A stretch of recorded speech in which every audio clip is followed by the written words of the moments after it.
Congressman Ryan was born in the community of Janesville, Wisconsin. He is a fifth-generation native of Wisconsin, and he is currently serving his fourth term as a member of the U.S. Congress.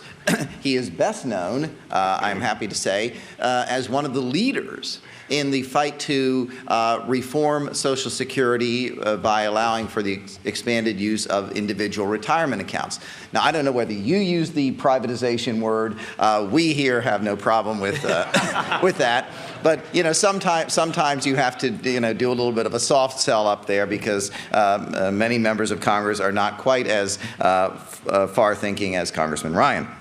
I actually met Congressman Ryan when he was a staffer. I believe it was Senator Bob Castens back some years ago. Senator Castens, former senator from Wisconsin.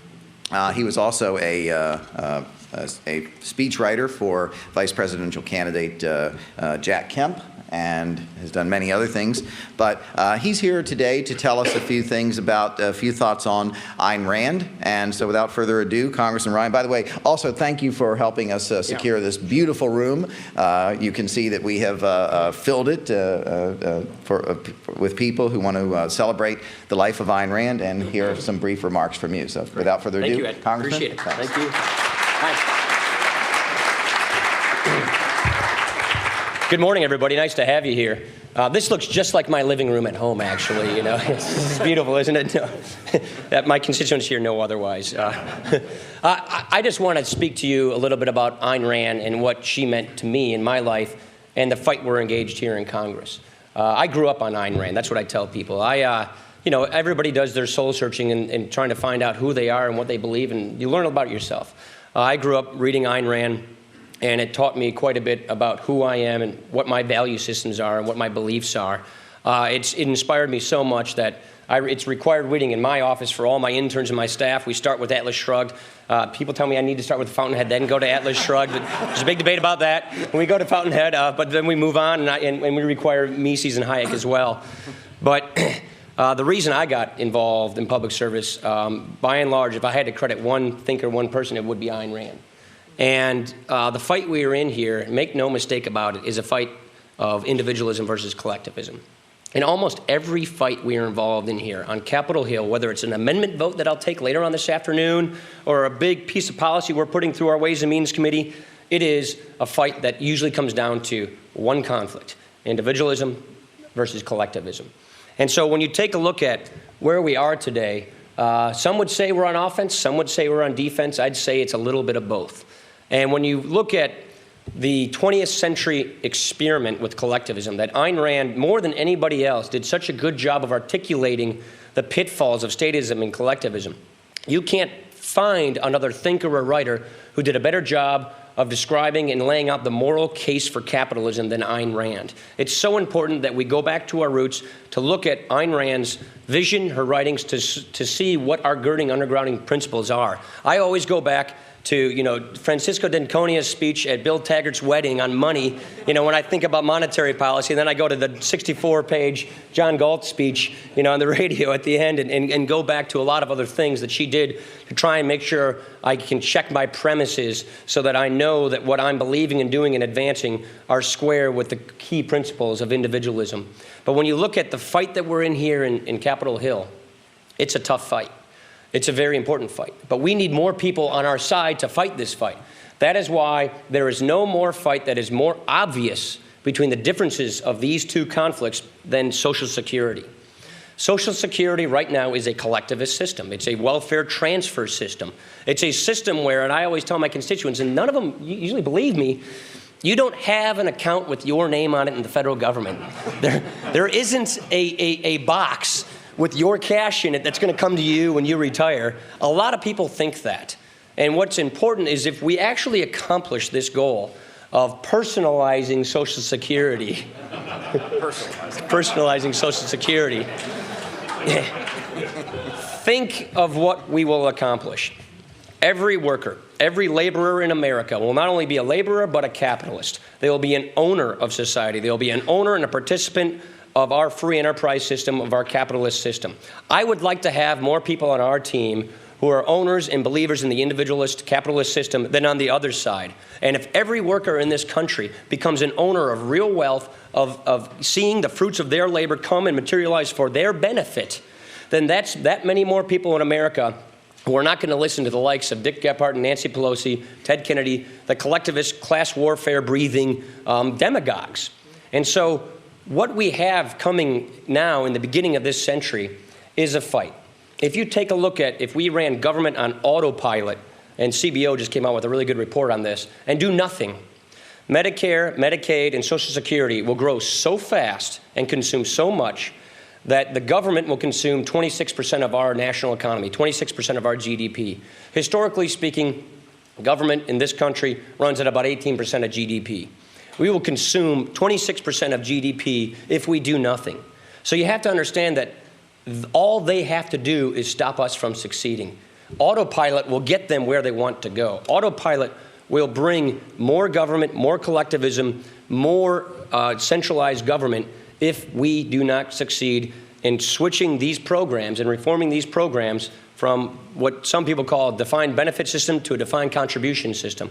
From switching these programs, and this is where I'm talking about healthcare as well, from a third-party or socialist-based system to an individually owned, individually pre-funded, individually directed system. We can do this. We are on offense on a lot of these ideas. I was the principal author of the health savings account law, which was an amendment I brought to the floor and passed in the Medicare bill in the last session of Congress. Health savings accounts, personal accounts for Social Securities, these are the things that put us on offense, that the individual back in the game and break the back of this collectivist philosophy that really pervades 90% of the thinking around here in this town. Is this an easy fight? Absolutely not. It's an easy fight. But if we're going to actually win this, we need to make sure that we're solid on premises, that our principles are well defended, and if we want to go and articulately defend these principles and what they mean to our society, what they mean for the trends that we sent internationally, we have to go back to Ayn Rand, because there is no better place to find the moral case for capitalism and individualism than through Ayn Rand's writings and works. And so that's what it meant to me, and that's what sort of fuels me as I try and move and stumble and stumble in a few areas to try and win these fights. I think if we win a few of these right now, moving healthcare to a consumer-based individualist system, moving Social Security to an individually pre-owned, pre-fund retirement system, just those two things right there will do so much to change the dynamics in this society, will do so much to bring more people onto the side of demanding for accountability and individualism and transparency in government than anything else we can do. So we're trying to focus on the big ticket items to win these things, and the other side knows the stakes are just as high. I wish our side knew the stakes were as high. That's the fear I have right now, which is our side doesn't understand these great consequences. The other side, who are going to do everything they can to defeat and demagogue these efforts, they understand what's at stake. They understand what is happening here. We need to do a better job of not only understanding it, but of articulating it and winning. This is a good chance to win these things. And I just want to say thank you, Ed, for doing this, and thanks for coming. I'd be happy to answer any questions. Okay, yeah. Thanks for having me.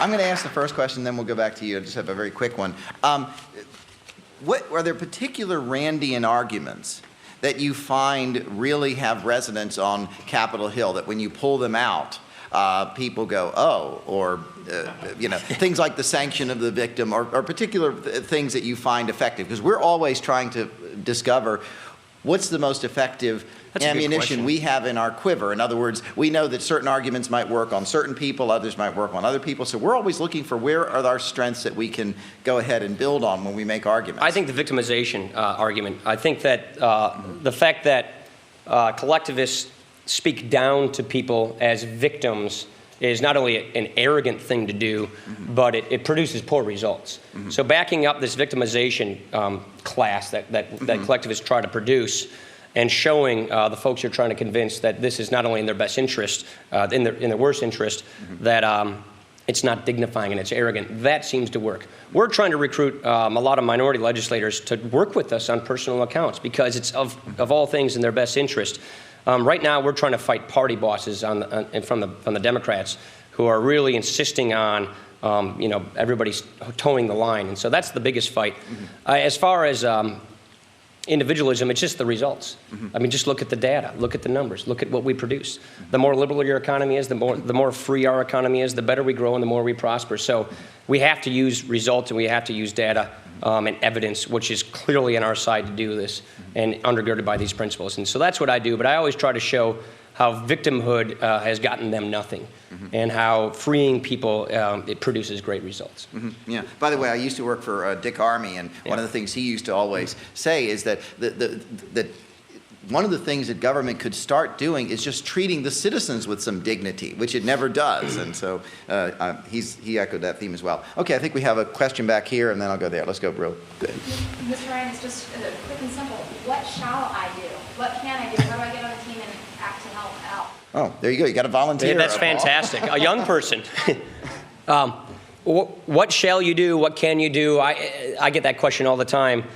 Speak your mind and speak up. Get other people to do so. Put pressure on politicians. Do it through groups. Do it in yourself. Write letters to the editor. Support politicians. Come and demand accountability and speak your mind and speak through groups and with your own voice. On personal accounts, I really think that is the big fight.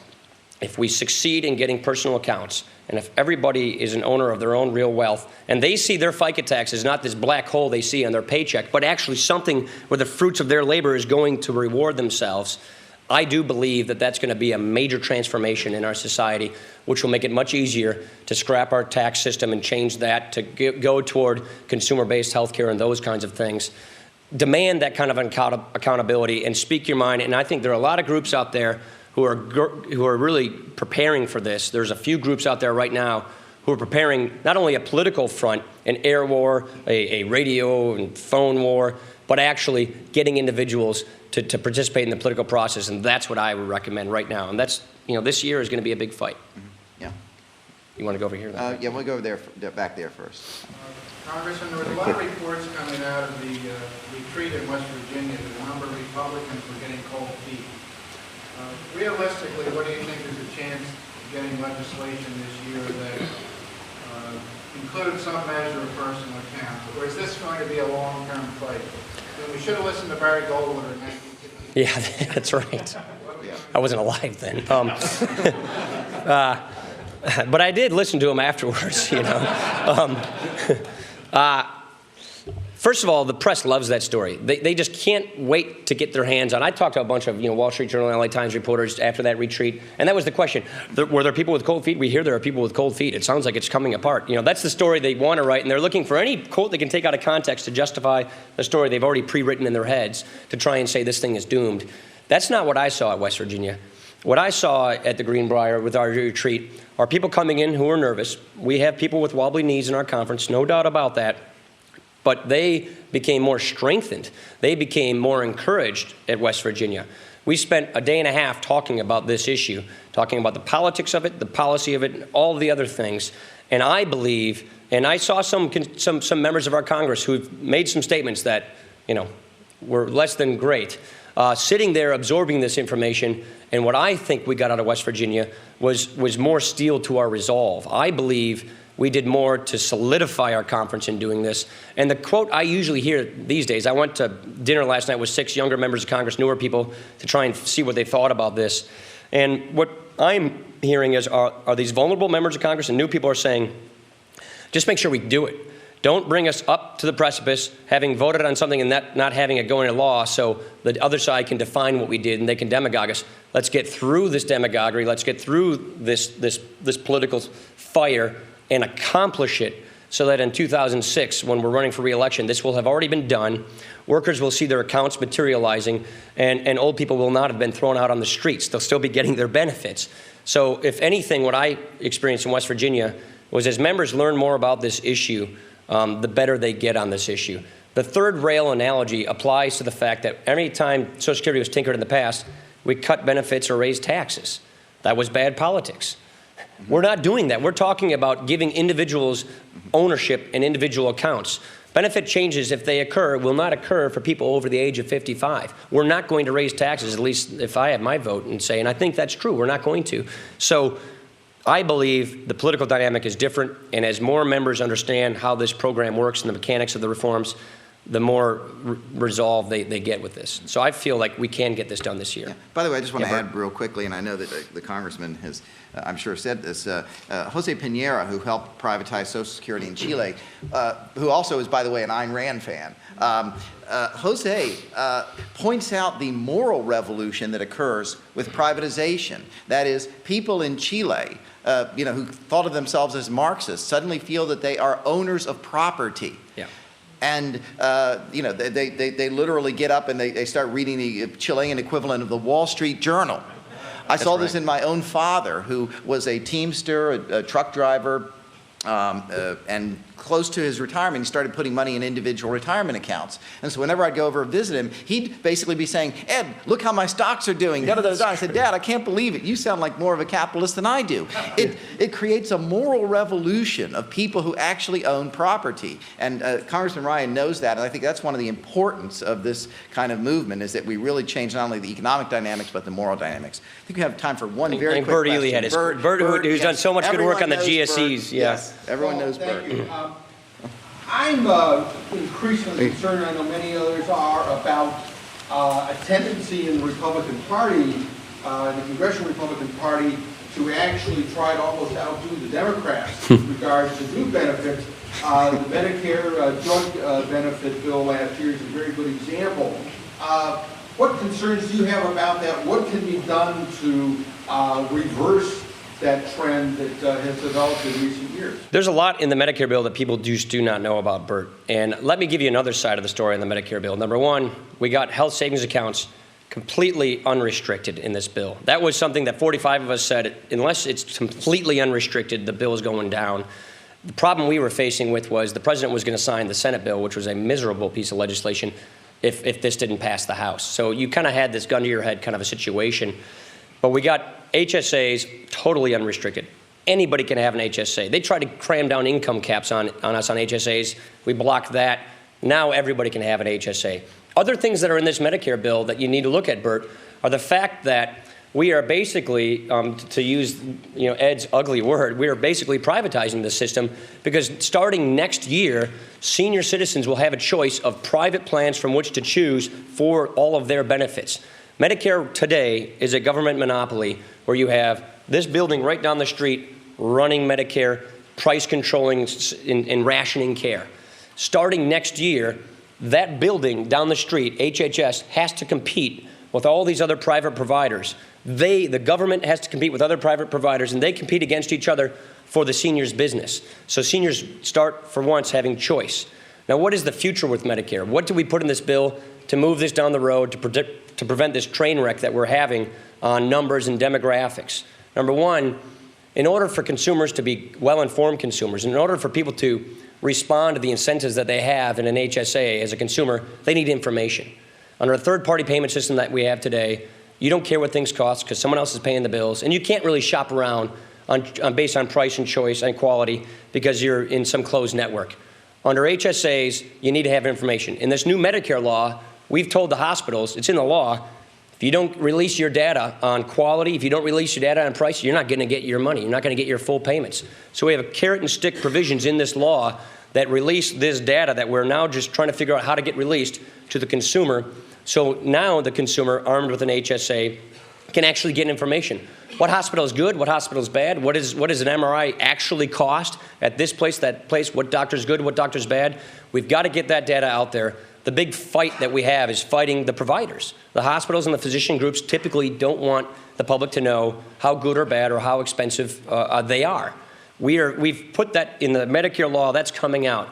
So when you take a look at the seeds that have been planted in this Medicare law, there is a situation that we hope will materialize, and we think that this law gives us a great chance of doing it, whereby boomers are coming into retirement with an HSA that has resources in it, so that when they come to retirement, they'll pick among catastrophic plans that are private provided from which to choose for Medicare, and they'll have their HSAs come in underneath that. And so you'll have a consumer-directed system, not only for those who are under 65 in America, but for those who are over 65 in America.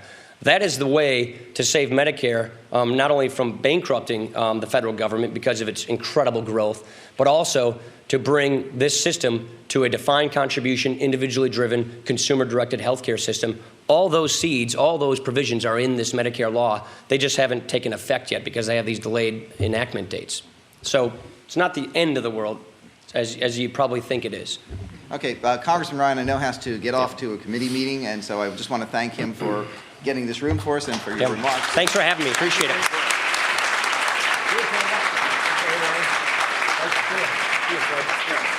Actually,